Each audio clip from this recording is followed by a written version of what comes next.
तो आज दूसरी बड़ी खबर दिल्ली से है, जहां बीजेपी की राष्ट्रीय कार्यकारिणी की आज बैठक होनी है, जिसकी अध्यक्षता खुद प्रधानमंत्री नरेंद्र मोदी कर रहे हैं। आपको बताते चले कि बीजेपी राष्ट्रीय अध्यक्ष पर आज फैसला हो सकता है। जेपी नड्डा का कार्यकाल आगे बढ़ाया जा सकता है, इसकी अटकलें अब तेज होती जा रही है। 2 दिन की कार्यकारिणी बैठक में सीएम योगी, पीएम मोदी शामिल होंगे। कार्यकारिणी बैठक में सीएम धामी भी शामिल होंगे। उत्तराखंड के कई नेता राज्य की बैठक में शामिल होंगे।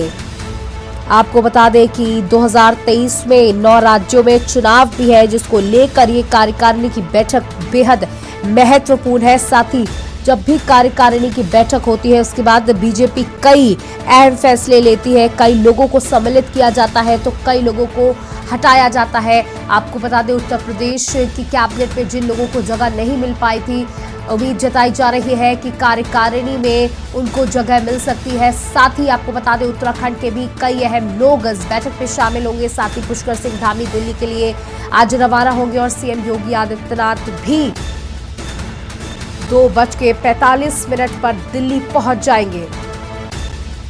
और दिल्ली में रोड शो करने के बाद खुद प्रधानमंत्री नरेंद्र मोदी इस बैठक की अध्यक्षता करेंगे। इस बैठक में प्रधानमंत्री नरेंद्र मोदी, मुख्यमंत्री योगी आदित्यनाथ, अमित शाह, राजनाथ सिंह समेत कई दिग्गज मौजूद रहेंगे।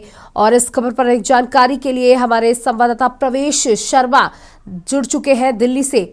जी प्रवेश, राष्ट्रीय कार्यकारिणी की ये बैठक है, खुद प्रधानमंत्री इसकी अध्यक्षता करने वाले हैं।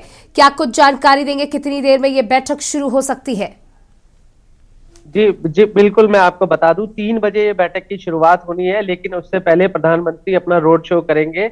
और मैं इस समय दिल्ली प्रदेश बीजेपी कार्यालय में मौजूद हूँ। यहाँ पर कार्यकर्ताओं का भी हुजूम लग गया है, लेकिन ये जो बैठक होनी है केवल मुख्यमंत्री रहेंगे और कार्यकारिणी के सदस्य मौजूद रहेंगे, लेकिन कार्यकर्ताओं का हुजूम भी दफ्तर पर आने लगा है। और मैं आपको एक जानकारी स्पष्ट कर दूं कि प्रधानमंत्री की सुरक्षा को लेकर इस बार दिल्ली पुलिस ने और सुरक्षा एजेंसियों ने कमर कस ली है, क्योंकि पिछली बार जो कर्नाटका में एक प्रधानमंत्री की रैली के दौरान एक शख्स माला लेकर प्रधानमंत्री तक पहुंच गया था। इस बार ऐसी गलती ना हो, उससे सबक लेते हुए सुरक्षा एजेंसियों ने प्रधानमंत्री की सुरक्षा को लेकर सबसे अहम कदम उठाए कि आज उनके काफिले के पास एक पंछी भी पर नहीं मार सकेगा। और जो उनकी जो काफिला है वो पूरा किलेबंदी में बंद कर दिया गया है, ताकि प्रधानमंत्री इस बार अपना रोड शो काफी जोर शोर से और सुरक्षा के मद्देनजर कर सके, उनकी सुरक्षा में कोई भी सेंध ना लग सके। जी बिल्कुल, ये रोड शो काफी अहम साबित होगा। साथ ही कितनी संख्या में कार्यकर्ता मौजूद हो चुके हैं, साथ ही मुख्यमंत्री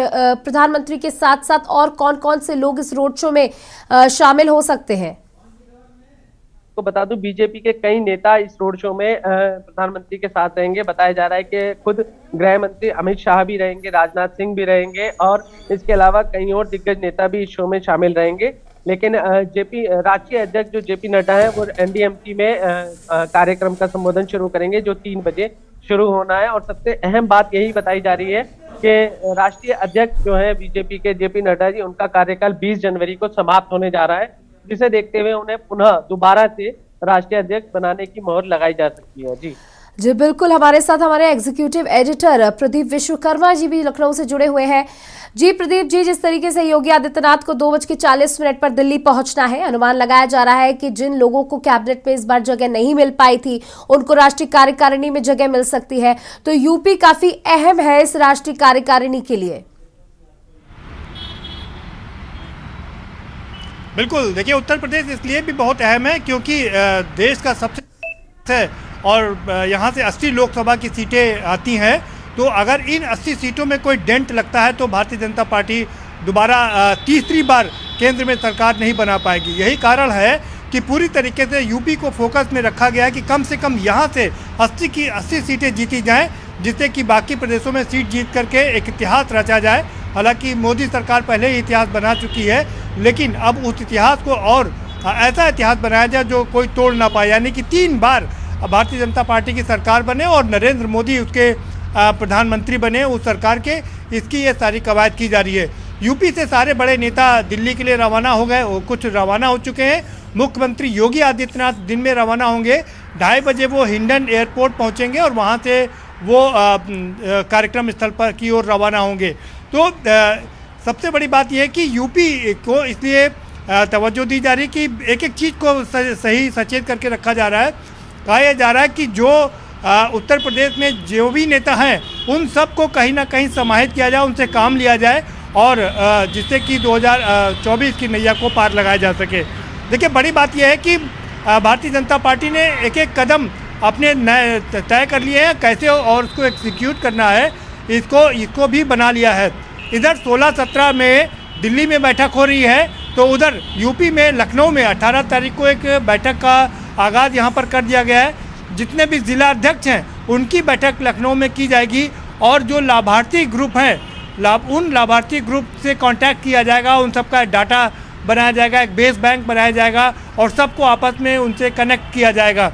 तो इसको लेकर के भी रणनीति बनाई जा रही है कि कैसे जो लाभार्थी ग्रुप हैं जिनका लाभ अभी तक भारतीय जनता पार्टी को मिलता रहा है उसको कैसे फिर से एक बार खड़ा किया जाए और उनसे जीत दर्ज कराई जाए। दूसरा, जो जैसा कि हम जानते हैं कि पन्ना प्रमुख हों या जितने भी जिला अध्यक्ष हैं भारतीय जनता पार्टी के, उन सबको भी इस मीटिंग में बुलाया गया है जिससे कि उनको डाटा शेयर किया जा सके और ज़्यादा से ज़्यादा सोशल मीडिया पर उनको एक्टिव किया जा सके। तो सोशल मीडिया पर भी पूरा फोकस रहेगा भारतीय जनता पार्टी का। इसको लेकर के भी 18 तारीख को यहाँ पर मीटिंग होगी। उसके बाद 20 तारीख को, जैसा मैंने पहले भी अपने दर्शकों को बताया कि गाजीपुर में अगर आज नड्डा चुन लिए जाते हैं, जैसा कि पहले ही के न्यूज़ लगातार अपने दर्शकों को बता रहा है कि ये पूरी संभावना है कि आज नड्डा को दोबारा से राष्ट्रीय अध्यक्ष चुन लिया जाएगा और उसके बाद 20 तारीख को वो गाजीपुर आएंगे, वहाँ से अपने चुनाव का अभियान की शुरुआत करेंगे और उसके बाद में अमित शाह भी रहेंगे। जी बिल्कुल। अगर लखनऊ से बात की जाए, उत्तर प्रदेश से मुख्यमंत्री योगी आदित्यनाथ तो पहुंच रहे हैं, साथ ही साथ और कौन कौन से नेता हैं जो मुख्य रूप से इस बैठक में शामिल होंगे? देखिए, मुख्यमंत्री हो, दोनों उप मुख्यमंत्री होंगे, केशव प्रसाद मौर्य, ब्रजेश पाठक होंगे, साथ में जो पूर्व अध्यक्ष हैं और कैबिनेट मंत्री हैं, जल शक्ति मंत्री हैं स्वतंत्र देव सिंह, वो रहेंगे इसमें।